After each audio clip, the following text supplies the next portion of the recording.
Wehe, Tihe Moriora. Coming to you live from Te Korimako, Taranaki. We have with us today an Olympic medalist from the Tokyo Games 2020. Not forgetting that she was also silver medalist in Rio de Janeiro, Brazil in 2016.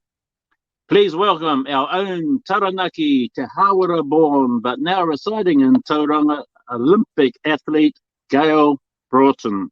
Morena Atamaria Gayle. Morena Fern, morena hone. Welcome back to New Zealand and to Te Korimako. Thank you. You promised your nan that you would return from Tokyo with the gold medal. Tell us about that little secret. Yeah.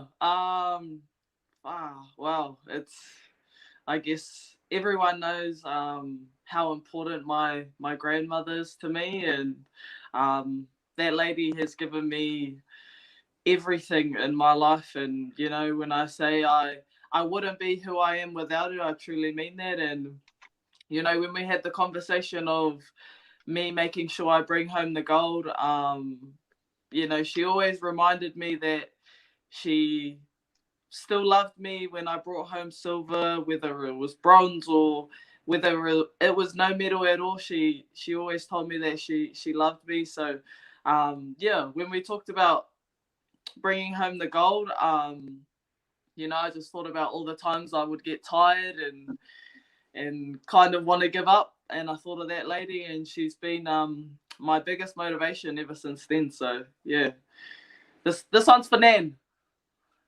Yeah, well done. Congratulations. Thank now, Captain Sarah Hirini said after the win that it took 5 years to build the culture to win that gold medal that you've got around your neck, that you refer to as a weapon. Would you like to comment on that? Can you elaborate on this quote that Sarah mentioned?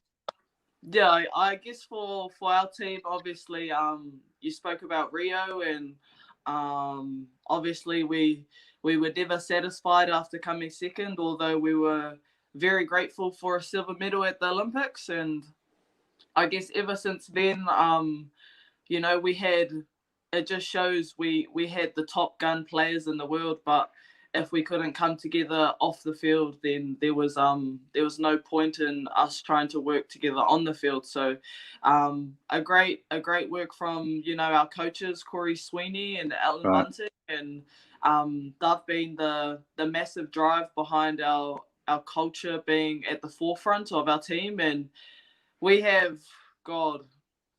Samoans in our teams, Tongans, Māoris, Pākehā, so many cultures in our team, and for us, that was the biggest thing, in bringing all those cultures together. So, it's pretty awesome. The work that we did off the field, and it showed the beautiful ending on the field. Sorry. With all those different cultures, how were you able to? What sort of pulled you all together? Yeah, I guess like I said, Alan Bunting, he's not only an amazing coach, but he's a very strong man, and not just because he goes to the gym at 6 o'clock every morning, but mostly because he didn't care whether we were the fastest, the strongest, the fittest. He only ever cared about us being great people off the field, and that was our, I guess, quote in our team. You can always make a great player, but it's better if you make a great person. So, we always talked about leaving mana in a way with our team, and no matter where we went in the country, we always, sung songs and did karaoke's, and I think that was a massive part that played in our team, was just the culture. We were all these different cultures, and like I said, we mushed them together, and that was the beautiful part about our team. Yeah, one of the uniting factors that happened towards the end when the rowers won their gold, and yourselves, the ladies and the men, welcomed them back to the village with the haka and the waiata and those sorts of aspects. Was that an influence in terms of your team, the women's team, the karakia, the waiata, the response in terms of the haka? Yeah, 100%. It's quite beautiful because that Olympic haka was specifically made for the Olympic team. So whether you were welcomed into the village from the Olympic team, or you medaled, or you just finished your event, you were always welcomed back that way. And it was beautiful. It was an honor to be a part of. And I think a lot of the girls, we actually learned that haka over the time that we were at the Olympic Village and beforehand, right, so we could be a part of that. And right, it's a beautiful feeling. Can never explain it, but it's just like an uplifting feeling. Like, yeah, this is, such a beautiful moment, that this is our culture and we were able to share that. And like, I don't know how many people in the Olympic Village stopped to watch the haka. Like, it was people grabbing out their phones, like videoing, recording us doing the haka. And to us, that's beautiful, because we get to show other countries our culture. They see the All Blacks on TV and stuff like that, but to see it live, it's different to feel a haka live. So no, it was definitely beautiful. it was very moving for us watching here from New Zealand, and for the men and yourselves to do what you did then. I think the whole country sort of respected you for that, mixing all the waiata, the haka, the karakia all together to make it happen. So yeah, well done. Thank you. In terms of winning that gold medal, you came back to New Zealand to celebrate, but ended up in COVID and isolation. And following isolation, of course, we had the COVID is still here with us under various levels. How's this for you? Yeah, I guess to put it in the best way, it's pretty stink. Obviously, we got home out of MIQ Monday night. We flew in back into Tauranga Moana, and we were greeted by our families, our loved ones, and a beautiful kura that came in and did a haka, and so did our sisters, welcoming us home. And that was beautiful, feeling everyone's energy, because we've been in lockdown.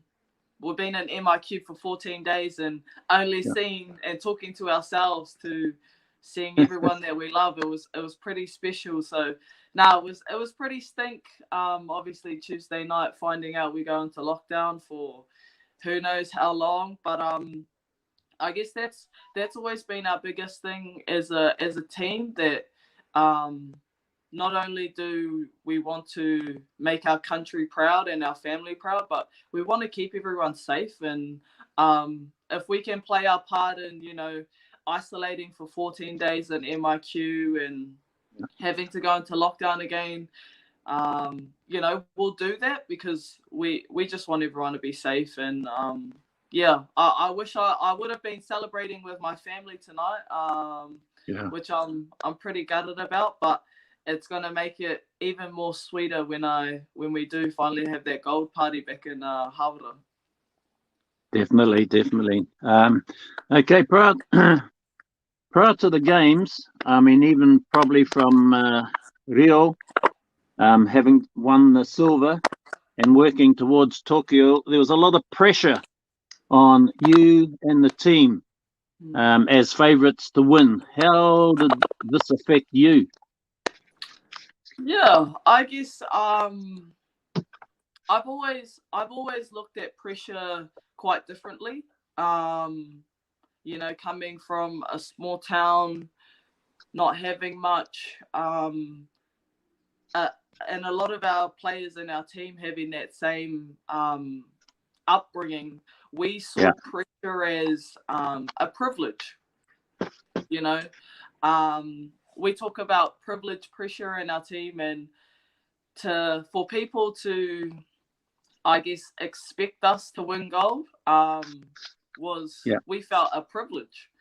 A lot of people having that energy towards us that we would bring gold, that was awesome. And I don't think our team ever looked at it like pressure, because to me, pressure is, not having enough money to feed your family, not having enough money to pay your rent, not having a roof over your head. And a lot of our skills, that's how we see pressure. And it's an absolute privilege to be put on a high standard to winning a gold medal. So I've never felt pressure.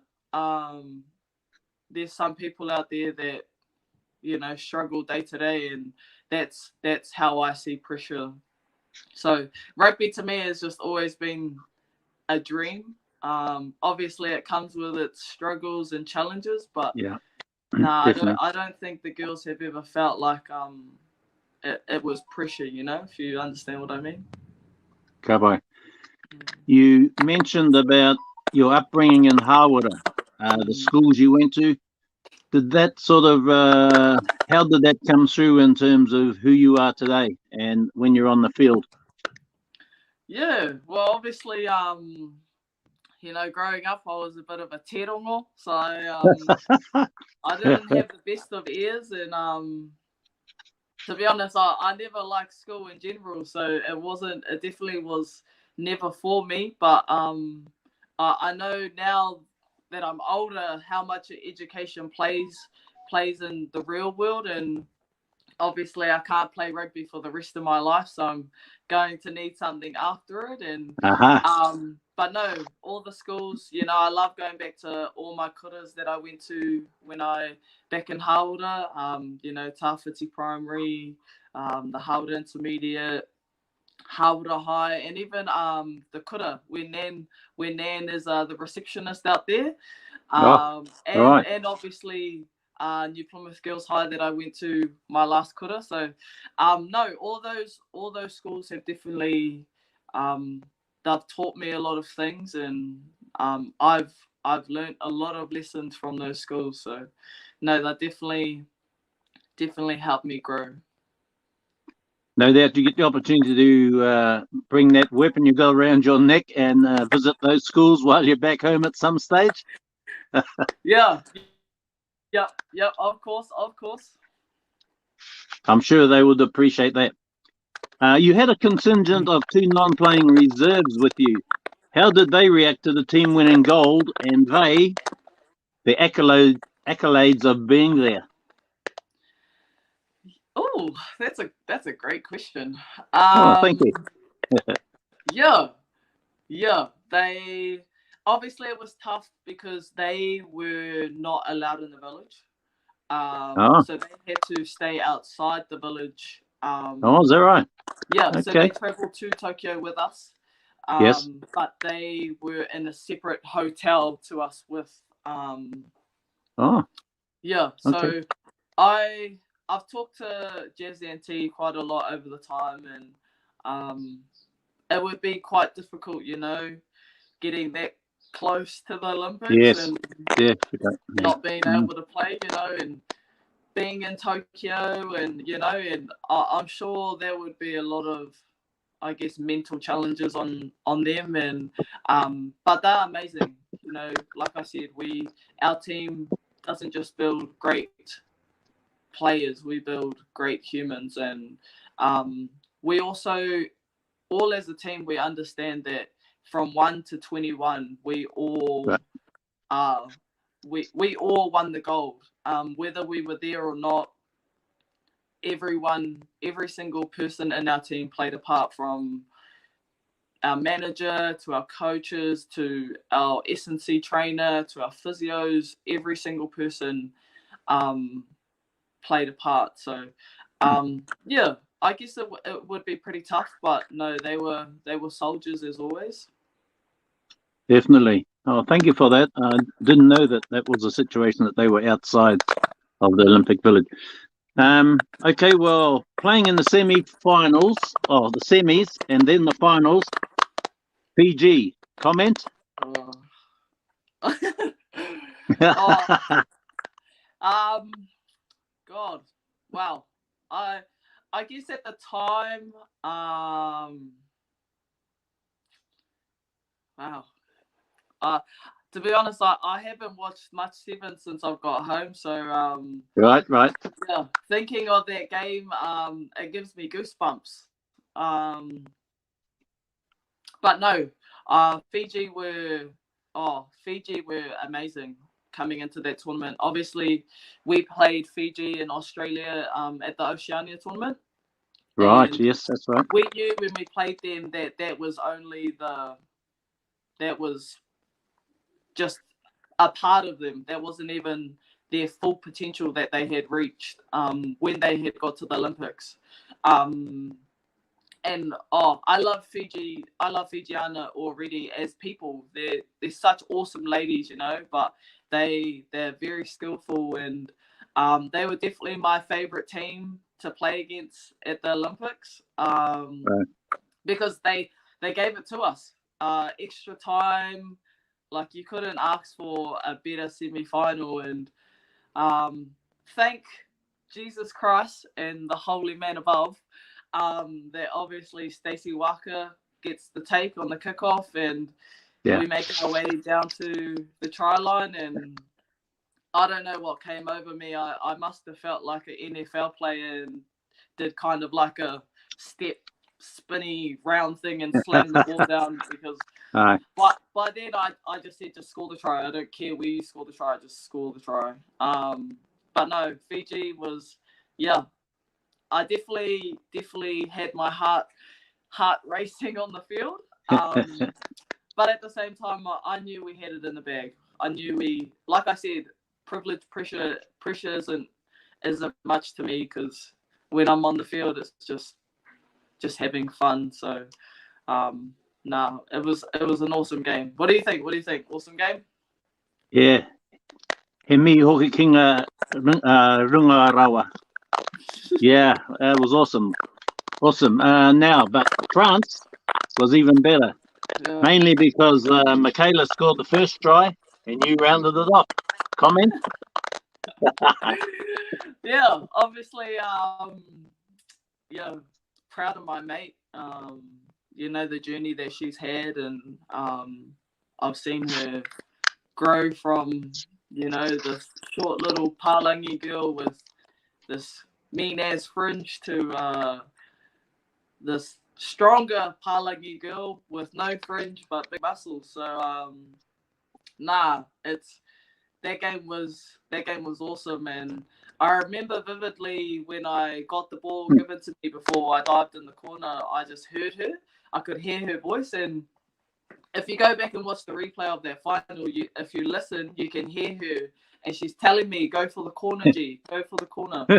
And in my head, I'm thinking like, where else am I gonna go? Like I can't back inside. She's got my inside, so the only place is to go for the outside. And I think I was being a bit of a show off with that dive though. I think I could have just slid in, but you know that's me. I like a bit of a razzle dazzle, so had to finish off with that little dive in the corner. But yeah, it was awesome.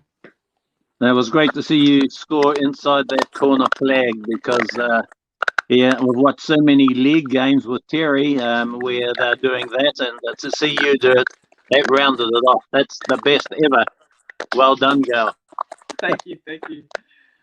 Okay, what else have you been able to involve yourself in other than rugby since Rio, or even in the last 7 years when you first played for New Zealand? To keep you alert, to keep you fit, to keep you challenged. What is next for Gayle Broughton? Yeah, so obviously last year and the year before I was studying for my qualifications as personal trainer. And so now I'm a fully qualified personal trainer. So anyone wants biceps, just let me know. I can help you out there. But I've been really touching back with my music side of my family. Music's a massive thing in my family, and you know, everyone that knows my dad knows that that man can play any instrument. Same with my koro, you know, it's pretty nice on the guitar, that fella. So I've been doing a lot of DJing. Last year when we went into lockdown, I started up a hobby of some DJing, and ever since it's done me well. I've had a lot of gigs, and been learning a lot more about DJing and that side of things. But I think if anything, really just wanting to touch back in with my culture, and you know, talking to my cousin Noho, and really just wanting to learn more about my culture. If anything, being over in Tokyo has really made me want to you know, learn the reo. So hopefully I'll be taking classes once we get out of COVID, and hopefully can have a nice little kōrero with Nan and Koro. Because at the moment I just sit there and I'm like, feel kind of bad. So no, that's kind of what I've been up to at the moment, and kind of what's to come. Kia ora. Well, it's great to hear that, because you're talented right through, not just with rugby, and it's good to know that you are into your music. I saw the guitarist, and it sort of reminded me of way back in the early days when I used to live in Manaia and go to Hawara, along with your Nan and Koro, to some of the gatherings there after the rugby. So it's good to know that you've carried that with you. New Zealand would love to celebrate with the team, yourself, so hopefully this won't be too far away for you. Is there anything you would want to say to the viewers to round off our interview today? Well, I guess first of all, I just want to thank the whole of Aotearoa, the whole of Taranaki, for all your ongoing support, especially to the Sevens whānau. You know, I felt everyone's messages, everyone's calls, everyone's texts, and just want to say thank you, and shout out to my grandparents, mum, dad, my brothers, my sister, all my aunties and uncles, and yeah, just thank you to everyone. Oh, and happy birthday, Noho. Happy birthday, cuz. Hope you have a great day. Kia ora. On behalf of the Koremako Sports Show host, Terry Tamati and Kiriani Taite, and all the staff here at Ngā Motu, we thank you and wish you all the best for the pending celebrations. Well deserved. Gayle Broughton, Olympic gold medalist. There it is around her neck. Yeah. Ka Gayle. Well done. Congratulations. Thank you, team. Atua. Ka kite.